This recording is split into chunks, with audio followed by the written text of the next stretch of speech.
Hi అండి. పోయినసారి YCP గెలిచింది, ఈసారి టీడీపీ గెలిచింది. నెక్స్ట్ ఏదో కలిసిద్దో ఎవరికి తెలియదు. దయచేసి కార్యకర్తలు అటు వైసీపీ వాళ్ళు కానీ, టీడీపీ కానీ, జనసేన కార్యకర్తలు కానీ గొడవలకు మాత్రం పోవద్దండి. ఎమ్మెల్యేలు ఎక్కడ కూడా కొట్టుకోలేదు, తన్నుకోలేదు.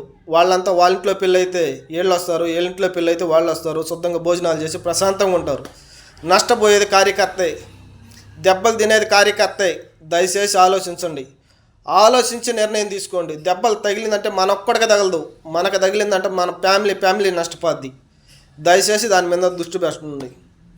పార్టీ అభిమానం అంటే పార్టీ వారికి అభిమానంగా ఉండండి. ఫ్రెండ్గా ఉండాలి. పార్టీని తీసుకొచ్చి ఇంట్లో పెట్టుకోవద్దు, పక్కోడి మీద రుద్దొద్దు.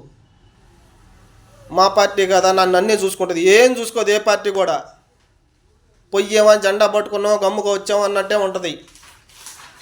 నీకేమన్నా ₹1,00,000 ఇబ్బంది అయితే ఇస్తాడా? ఈడు ఒక దెబ్బ తగిలితే వచ్చి పరామర్శిస్తాడు, వీలైతే ఒక 10,000 ఇస్తాడు, చూపిస్తాడో లేదో కూడా తెలియదు.